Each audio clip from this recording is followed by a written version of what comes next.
As I was reading results of a survey which shows Americans are sick of conflicting advice on what to eat, and as a result are concluding what the heck and returning to the comfortable embrace of a high-fat diet, I came to where the writer declares that almost half of Americans agree low-fat dietary guidelines should be taken with a grain of salt, and immediately wondered whether the pun was intended. Newspaper people love puns such as heavyweight chomp, of Tyson Holyfield notoriety. Another one that very same night was Loeb Blow for boxing. And I have been a sucker for puns from the time Glenn Alcott told the one on the playground about Roy Rogers and the mountain lion that ended, "Pardon me, Roy, is that the cat that chewed your new shoes?" Or the other one that ended, "Orange, you glad I didn't say banana?" Sociologists surmise that the invention of words resulted almost immediately in playing with words, which became the invention of entertainment. The origin of the word is debatable, but Skeet's Etymological Dictionary of the English Language, published at Oxford in 1879, asserts it is a dialect form of to pound, thus to hammer at forced similes. In Shakespeare's Troilus and Cressida, Act 2, Scene 1, the deformed and scurrilous Greek, Thersites, angrily thunders that he would pun thee into shivers with his fist as a sailor breaks a biscuit. In Swedish dialect, a pun is a playful slap. Puns are little surprises, and one feels clever for having recognized one, no matter that it is infantile. The writer G.K. Chesterton once called coincidences spiritual puns, but many loathe them, such as 17th century playwright John Dennis, who declared a man who could make so vile a pun would not scruple to pick a pocket. Although it was 17th century biographer James Boswell who wrote, "I think no innocent species of wit should be suppressed, and that a good pun may be admitted among the smaller excellencies of lively conversation."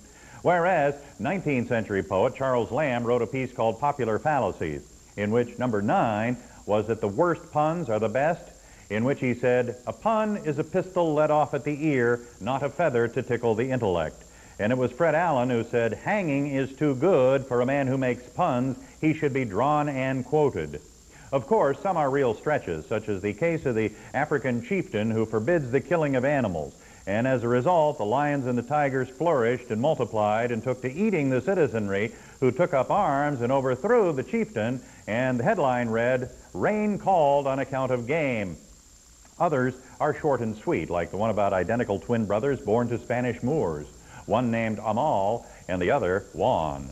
And when someone asked their father after the boys, he'd pull a photo of one of his sons from his wallet, and to the question, "Well, what of the other?" he would say, "When you've seen Juan, you've seen 'em all." And the Marx Brothers Cup punneth over as when Captain Jeffrey T. Spaulding, the famous African explorer, describes his adventures to Margaret Dumont right after the line where he says, "How he got into my pajamas, I don't know," and he goes on, "Then we tried to remove the tusks, but they were embedded so firmly we couldn't budge them." Of course, in Alabama, the Tuscaloosa, but that is entirely irrelevant to what I was talking about. Noah Webster called the pun a low species of wit, and when asked if a pun is the lowest form of wit, Scottish orator Henry Erskine replied, "It is, and therefore the foundation of all wit." And Oscar Levant said, "A pun is the lowest form of humor when you didn't think of it first." Samuel Taylor Coleridge, in a lecture on Shakespeare, agreed that, quoting, "Punning is the lowest, but at all events is the most harmless kind of wit, as it never incites envy." And as an aside, scholars have counted in the works of William Shakespeare more than 1,000 punning wordplays, which reminds me of the incident where a critic has just returned from a particularly violent adaptation of the sanguine classic Macbeth and is waffling between using the headline, "Scots on the Rocks" and "10 Dead in Big Mac Attack," whereupon his editor directs he use the former as a matter of taste, expressing the opinion that there should be no pun in 10 Dead.